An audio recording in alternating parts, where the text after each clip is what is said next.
Aujourd'hui, j'aimerais te parler d'un sujet qu'on aborde rarement, ou alors pas de la bonne manière. Tu as sûrement déjà entendu cette phrase: sois reconnaissante pour ce que tu as, et c'est vrai, c'est important. Mais on parle beaucoup moins d'une autre forme de gratitude qui est beaucoup plus discrète, plus subtile, mais qui est tout aussi puissant. D'être reconnaissant pour ce qu'on n'a pas. On nous apprend à dire merci pour tout ce qui remplit nos vies, nos proches, notre famille, nos biens, le travail, la nourriture, un loyer et aussi notre santé. Mais qui nous apprend à dire merci à ce qui nous est jamais arrivé, pour ce que la vie nous a évité, pour les épreuves qu'on n'a pas connues et pour les chemins qu'on n'a pas pris qui auraient pu nous abîmer. Et c'est exactement de ça que je vais vous parler aujourd'hui. Donc, bienvenue sur cette nouvelle vidéo. Comme toujours, on ne survole pas les sujets. Installe-toi confortablement, prends un cahier, un stylo et de quoi t'hydrater. Ce moment est pour toi. Si tu regardes cette vidéo ou que tu lis les sous-titres, c'est que t'as forcément la vue. Si tu entends cette vidéo, c'est que t'as forcément l'ouïe.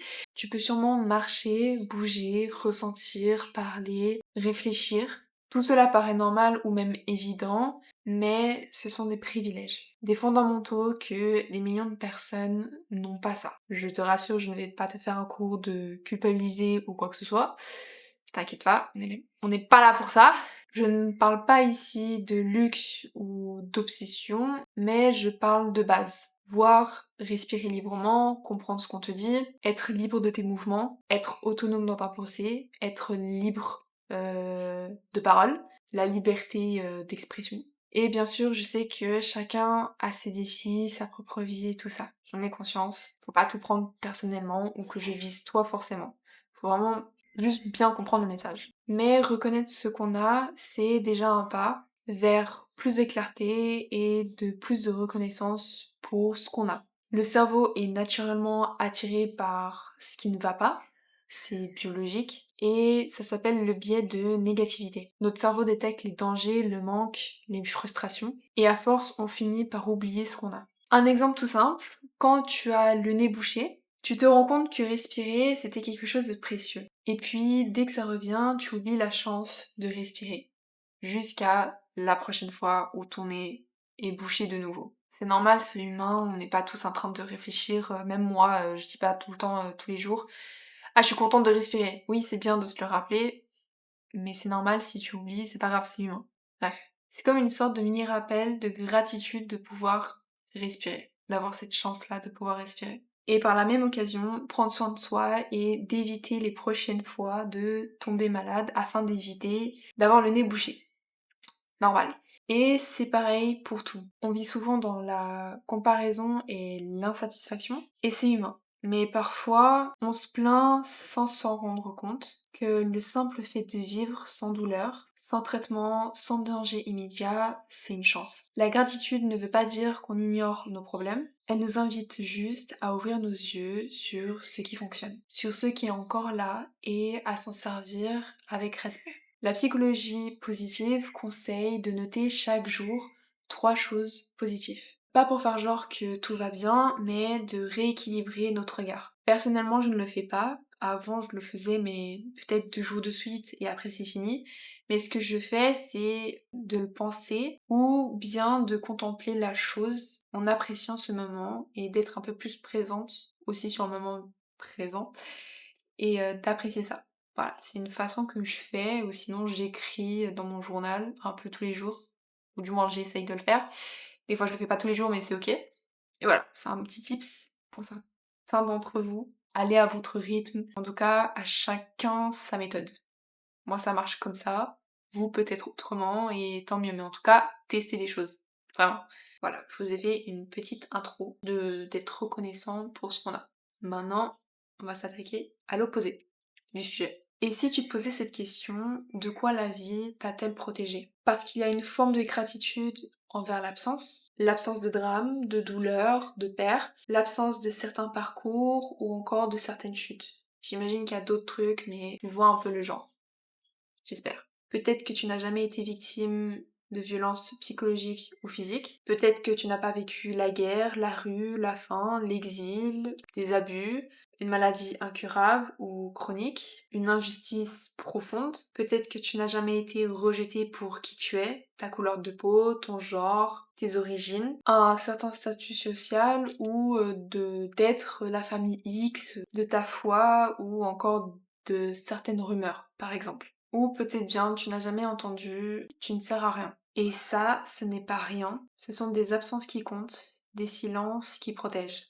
Alors non, ça ne veut pas dire que ta souffrance n'est pas valable, ce n'est pas une compétition, ce n'est pas pour te culpabiliser ou de minimiser ta douleur, ou pour te faire sentir privilégié mais de manière malsaine, mais juste pour t'aider à prendre conscience que parfois la vie t'a épargné sans que tu t'en rendes compte. Et cette paix, même temporaire, mérite un merci. C'est une forme de reconnaissance qui ne saute pas aux yeux. Cela peut paraître bizarre au premier abord, mais combien de fois as-tu pris un moment pour te dire « Heureusement, je n'ai pas vécu ça. Heureusement, je n'ai pas été traversée par cette douleur, cette perte, ce drame. » Alors oui, je le sais, certains d'entre vous ont vécu l'enfer. Et quand on te dit que oui, mais il y a d'autres personnes qui ont vécu la même chose, eh bien, bah, tu t'en fous et tu as raison. Parce que ce n'est pas une compétition de souffrance ou qu'il faut minimiser la tienne et que tu n'es pas légitime de ressentir ce que tu ressens. Car si ça devait être le cas, ça veut dire que la majorité d'entre nous, même peut-être ceux qui regardent cette vidéo, vous ne pouvez en aucun cas vous plaindre. En soi. Si on va dans cette logique un peu à l'extrême, personne n'a le droit de se plaindre. Bien sûr, le fait de savoir que d'autres personnes ont vécu à peu près la même chose que toi, ça rassure un petit peu, c'est normal. Mais si tu sens que ça ne t'aide pas, bah ça ne t'aide pas. Si jamais. Pour certaines personnes, ça permet de soulager et pouvoir en discuter et échanger et mieux comprendre. Mais pour d'autres, ça ne l'est pas et c'est ok aussi. C'est vraiment chacun son rythme et des fois tu peux pencher, enfin tu peux te balancer entre les deux et c'est normal, c'est humain, enfin voilà. Je suis pas là non plus pour te prendre par le callback. Cela reste une réflexion qu'on n'impose pas, mais qu'on peut oser se poser. Ce que tu as traversé, personne ne peut mesurer le poids, sauf toi. Je ne vais pas te dire que tout ira bien ou que ta douleur va servir à quelque chose. Ce serait trop simple, trop facile et hypocrite de ma part. Mais je vais te dire une chose, tu peux vivre avec. Pas comme un poids que tu traînes, ton trauma est réel, ta douleur est valable, mais comme une part de toi qui a changé, évolué, résisté. Tu n'as pas besoin de transformer tes blessures en force. Certains le seront, d'autres resteront des cicatrices. Et c'est ok. Une cicatrice prouve que tu as survécu. Si tu as connu des épreuves, tu sais que la vie continue, pas toujours comme avant, mais autrement. Et ce autrement, peut-être, se réside une sagesse. Pas pour tous, mais peut-être. Voilà. Une conscience plus grande que toi, des autres, de ceux qui comptent, ou d'une leçon de vie. Et que peut-être avec le temps, tu sentiras une forme de paix. Une gratitude silencieuse, pas pour la souffrance, mais pour ce qu'elle t'a appris. Et pour tout ce que tu n'as pas eu à subir en plus. Mais pour en arriver là, il faut être conscient de soi, de ses limites, accepter ce qui t'est arrivé et non accepter de l'endurer encore plus. Et surtout faire un gros travail sur soi, même quitte à se remettre en question pour mieux apprendre. Ce n'est pas un concours de chance ou de malchance, mais c'est une sorte de lucidité. Un moment où tu te dis, je ne vais pas gaspiller ma vie à courir derrière ce qui n'est pas, alors que j'ai été épargnée par tant de choses bien plus graves. C'est comme quand tu entends une ambulance et tu réalises que on vient pas te chercher, que ce n'est pas pour toi. Et dans ce silence, tu inspires un peu plus fort et tu te dis merci pour cette paix-là maintenant, je vais la respecter. Mais soyons honnêtes, pas tout le monde guérit.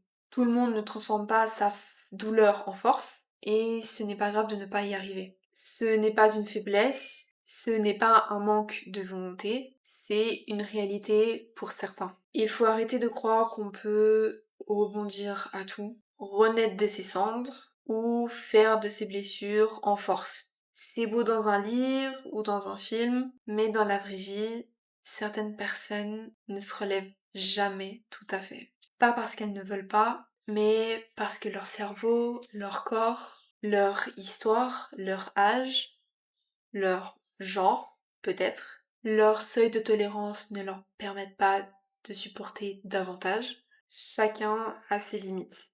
Et certaines douleurs sont trop lourdes pour simplement les surmonter. Certaines blessures ne deviennent pas une leçon de vie, elles restent là, présentes, silencieuses, parfois paralysantes, et il faut l'accepter aussi.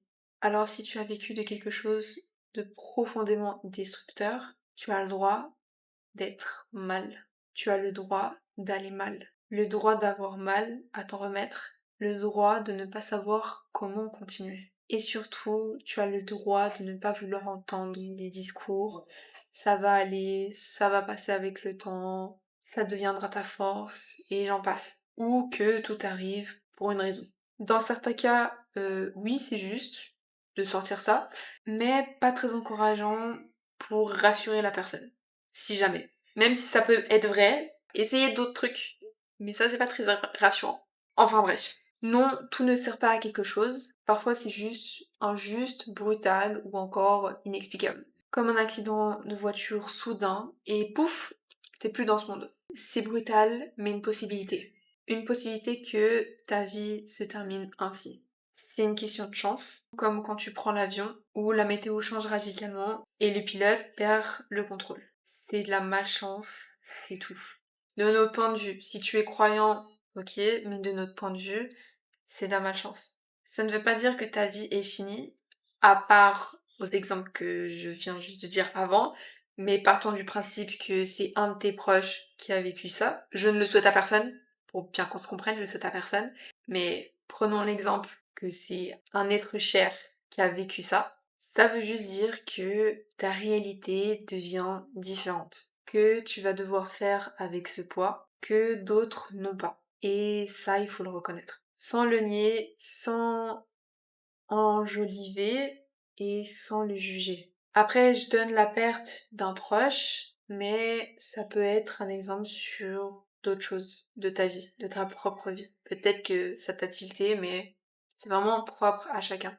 Ce que tu peux essayer, si tu le peux, c'est d'avancer petit à petit. Bien sûr, à ton rythme, peut-être pas vers une guérison, mais vers un peu plus de paix, un peu plus de douceur. Et si ce n'est pas possible pour le moment ou même pour toujours, alors cherche juste à ne pas te donner plus de violence que ça. Tu fais ce que tu peux comme tu peux. Et parfois, juste le fait de rester en vie, c'est déjà quelque chose d'énorme. Certaines personnes vivent avec des douleurs chroniques, d'autres avec des traumas irréversibles, d'autres encore avec des cicatrices invisibles, mais envahissantes ou visibles. Et ce n'est pas moins bien que ceux qui s'en sortent. On ne peut pas comparer puisque c'est vraiment chacun leur vie. Dans ce contexte-là, c'est très compliqué de comparer puisque c'est vraiment chacun a ses propres limites, comme je l'ai dit avant, son âge, son éducation, ses habitudes, son plan de vie, etc. C'est vraiment propre à chacun. Il ne s'agit pas de gagner, il ne s'agit pas de transformer en tout en lumière. Il s'agit juste de vivre comme tu peux. Et ça aussi, c'est une forme de courage. Je le redis, cela ne te concerne pas forcément à toi, mais juste de prendre conscience que d'autres personnes ne vivent pas l'expérience à la même échelle que toi. C'est une sorte de rappel et d'être ouvert à d'autres perspectives qu'on ignore l'existence. Que tu sois jeune ou âgé, il t'est peut-être déjà arrivé à avoir un moment de recul, un éclair de lucidité, où tu réalises pourquoi certains choix que tu n'as pas fait à l'époque t'a peut-être protégé. Parfois, ce genre de conscience se manifeste bien plus tard. Et si ce n'est encore pas ton cas, ce n'est pas grave, ce n'est pas quelque chose auquel que tu devrais le ressentir, ce n'est pas un but de vie, pour être honnête. Et si ça viendra, bah tant mieux, et si ça ne vient pas, c'est pas grave, c'est ok. Mais il peut t'arriver d'avoir une certaine reconnaissance intérieure. Par exemple, d'avoir pris des distances envers des amis, envers certaines personnes. Avec du recul, tu constates que ils ne t'auraient pas probablement tiré vers le haut. Tu te rends compte que certains moments de ta vie, tu t'es isolé, mais que cet isolement t'a permis à te renforcer mentalement et que pendant que d'autres s'enfonçaient dans des choses beaucoup plus toxiques dans leur vie ou malsaines, pendant que toi, tu apprenais sans le savoir, que tu étais en train de te construire, mais d'une autre manière. Peut-être que tu es reconnaissante de ne pas avoir eu beaucoup d'amis à l'école, parce que tu comprends que maintenant certains, tu prends conscience que à l'époque certains ils étaient faux, hypocrites, malsains, certains étaient peut-être moqueurs, instables ou tout simplement incompatibles avec tes valeurs. Et tout genre, bien sûr. Et tu te dis qu'au final, si tu les avais suivis, si tu as eu ce genre de connexion un peu amitié, tu aurais pu devenir quelqu'un d'autre. Peut-être quelqu'un qu'on aurait profité, peut-être quelqu'un qui se serait perdu, peut-être que ça t'aurait abîmé mentalement plus que tu ne l'étais auparavant, voire physiquement, si tu les avais encore plus suivis, même si ça n'avait duré pour un laps de temps et que tu serais revenu sur le droit de chemin. Le fait que t'as peut-être pas vécu certaines choses, c'est une sorte de bénédiction ou de protection que tu n'as pas eu à subir pire que ce que tu pensais auparavant. Je sais pas si ma phrase elle était française, mais j'espère que t'as compris. En gros, ça aurait pu plus te laisser encore plus de traces. Attention, je dis pas que tout est réglé, bien sûr, ou que tu vas aller parfaitement. Ce n'est pas magique, mais parfois, il y a des petits moments de paix dans ta journée, des moments où rien ne se passe, et justement, c'est ça qui est précieux. Rien de grave, pas de chaos, juste un moment simple, calme, où tu te rends compte que certaines douleurs ont été évitées. Même si tu ne le comprenais pas forcément à l'époque ou sur l'instant T. Et c'est normal. Et ça, même si c'est discret, ça reste quelque chose d'énorme. Tu ne choisis pas toujours ce qui t'arrive, tu ne choisis pas de naître ici ou là, d'avoir ses parents, cette histoire, ce corps, cette vie, mais à un moment donné, tu as le choix de ce que tu veux faire de tout ça, même à une petite échelle, même un peu chaque jour. Tu peux te plaindre, oui, tu as le droit, c'est humain, mais ne pas non plus en abuser. Mais tu peux aussi choisir de ne pas mépriser ta liberté, de ne pas oublier ta force, de ne pas gaspiller ta chance, de ne pas salir ce que la vie t'a donné ou épargné. Pas pour devenir une version parfaite de toi, juste pour honorer ce que tu as et ce que tu n'as pas eu à vivre. La psychologie nous dit que le manque attire notre attention plus que l'abondance. C'est naturel, mais ce n'est pas une fatalité. Tu peux réentraîner ton cerveau à voir le positif, la paix, la beauté et plein d'autres trucs. C'est toi qui décides, toi seul. Mais il faut juste le rééduquer, car ça deviendra ta propre réalité. À force de nourrir une idée, ça va devenir ta nouvelle identité ou réalité et tout ce genre. Voilà. Tu peux même aller te renseigner à propos de ça, tu verras bien. George Bodano, qui est psychologue, parle de la croissance post-traumatique. On ne grandit pas malgré la douleur, mais parfois grâce à elle. Du côté des stoïciens, ils avaient déjà compris. Marc Aurèle écrivait: ce que la vie t'apporte est nécessaire, ce qu'elle te l'enlève l'est aussi. Épictète disait que le bonheur vient non pas de ce qu'on possède, mais de notre regard. Et dans le bouddhisme, on apprend à aimer le vide, à désirer moins pour souffrir moins. En gros, vis avec ce que tu as et vis avec ce que tu n'as pas. Reconnais ce que tu possèdes, ce que tu as reçu et ce que tu peux faire encore. Et sois lucide sur ce que tu n'as pas eu à porter. Sois conscient de la souffrance des autres sans la minimiser ni la romantiser. Et si tu fais partie de ceux qui souffrent, ou de ceux qui ont souffert, ou de ceux qui vont peut-être souffrir, du coup, sache que tu as le droit de ralentir, de tomber, de pleurer, de ne pas savoir quoi faire, de perdre certains contrôles, sans pour autant te détruire ou détruire autrui ou faire mal autrui ou toi-même, quand même, mais en tout cas de reconstruire à ton propre rythme. Tu n'as pas à être parfait, tu n'as pas à guérir pour plaire. En tout cas ici je parle de manière malsaine, le fait de guérir pour quelqu'un de manière vraiment malsaine. Voilà, puisque en soi de guérir pour entamer par exemple une nouvelle relation pour qu'elle soit saine, oui c'est très important de pouvoir se guérir en premier lieu avant d'entamer une nouvelle relation amoureuse ou amitié. Je pense qu'il y a aussi l'amitié, mais si tu veux, tu peux vivre encore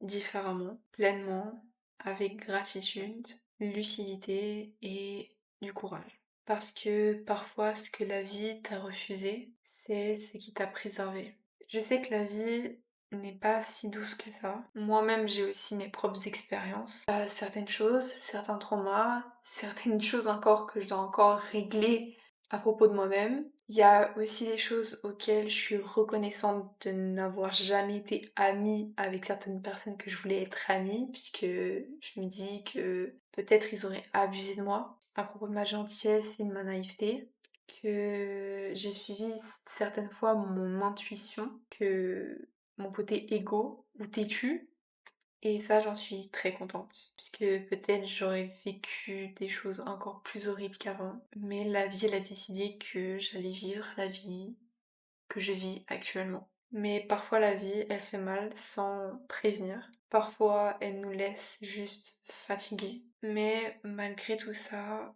j'espère sincèrement que tu trouveras ta propre paix, même dans le chaos. Prends soin de toi comme tu prendrais soin d'un être cher. Même si cette personne qui compte à tes yeux, qui est chère, que ça soit toi, enfin. Protège-toi, économise-toi, ta paix vaut beaucoup plus que tu ne le crois.